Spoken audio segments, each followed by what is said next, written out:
Hello everyone. तो आज हम बिहार पुलिस कांस्टेबल भर्ती 2023 से संबंधित मॉक टेस्ट 1 लेके आए हैं और ये जीके जीएस से संबंधित होंगे। तो आप लोग वीडियो के अंत तक बने रहिएगा। प्रत्येक प्रश्न जो हम बताएंगे किसी न किसी एग्जाम में प्रीवियस ईयर में पूछा गया है और सभी प्रश्नों को विथ एक्स्ट्रा फैक्ट के साथ बताएंगे। तो आप लोग वीडियो के अंत तक बने रहिएगा। तो चलिए शुरू करते हैं। पहला प्रश्न है, ध्वनि तेजी से किस माध्यम से गुजरती है? जो साउंड है, ध्वनि है, सबसे तेजी से किस माध्यम से गुजरती है? ऑप्शन के अकॉर्डिंग ऑप्शन में दे रखा निर्वात, जल, वायु, लकड़ी।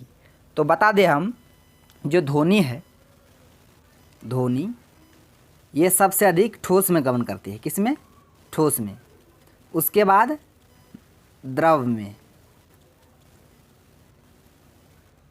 और उस सबसे कम गैस में।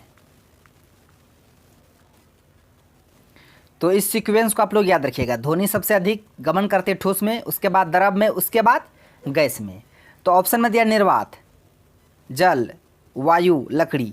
तो चारों ऑप्शन में से ठोस में मतलब ठोस अवस्था में कौन सा ऑप्शन आएगा? ये तो निर्वात तो होगा नहीं, वैक्यूम तो में होगा नहीं, क्योंकि ध्वनि के लिए चाहिए माध्यम। वैक्यूम में तो कोई माध्यम नहीं होता, निर्वात में कोई भी माध्यम नहीं होता, तो ये तो होगा नहीं।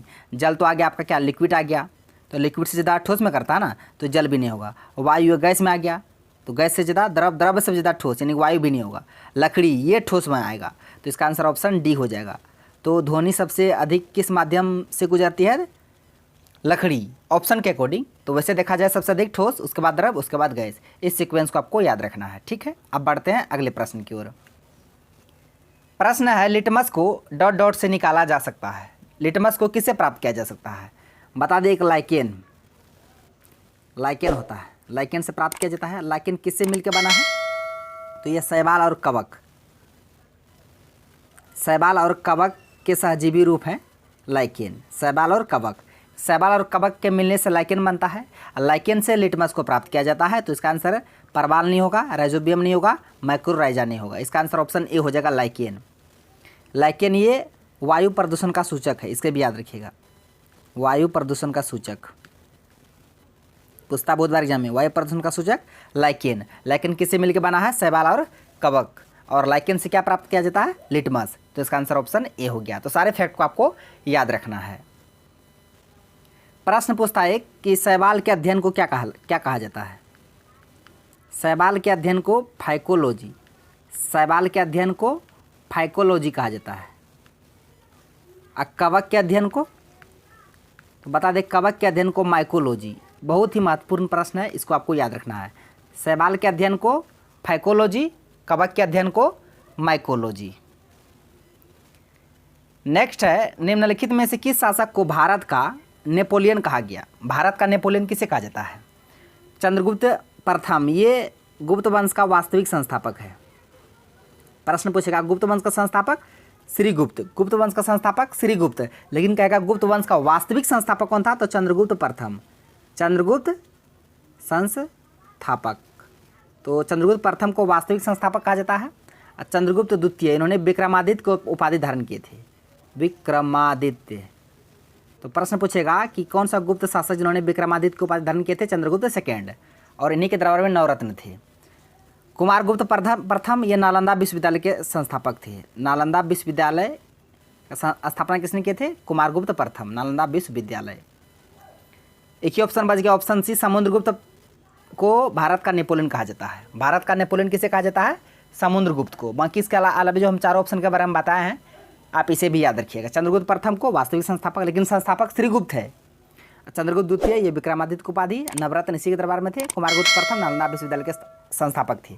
तो समुद्रगुप्त को भारत का नेपोलियन कहा जाता है, इसको आपको याद रखना है। इसका आंसर ऑप्शन सी हो गया। अगर वीडियो अच्छा लग रहा है तो वीडियो को लाइक भी कर दीजिएगा। प्रश्न है, पुस्तक सत्यार्थ प्रकाश किसके द्वारा लिखी गई है? बहुत बार जमा पूछा गया, सत्यार्थ प्रकाश सबको पता होगा। इसका आंसर हो जाएगा ऑप्शन सी, स्वामी दयानंद सरस्वती। दयानंद सरस्वती के द्वारा सत्यार्थ प्रकाश को लिखा गया था, इसको आप याद रखना है। तो दयानंद सरस्वती एक नारा भी दिए थे, वेदों की ओर लौटो, वेदों की ओर लौटो। वेदों की ओर लौटो का नारा स्वामी दयानंद सरस्वती, लौटो। और सत्यार्थ प्रकाश के लेखक स्वामी दयानंद सरस्वती। इसका बचपन का नाम था मूल शंकर।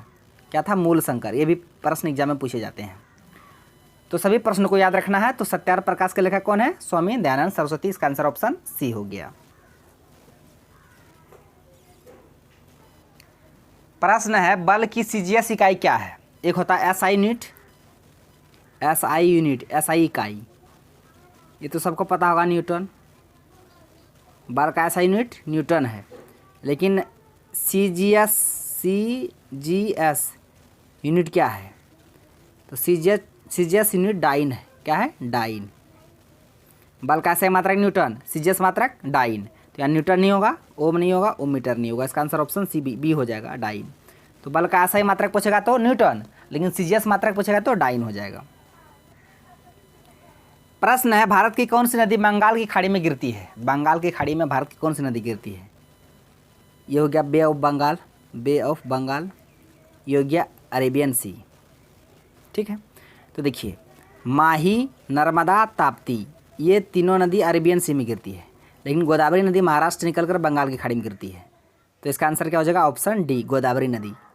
तो कौन सी नदी बंगाल की खाड़ी में गिरती है? गोदावरी नदी। बाकी इसके अलावा जो माही, नर्मदा, ताप्ती था, ये तीनों अरब सागर में गिरती है, इसे आप याद रखिएगा।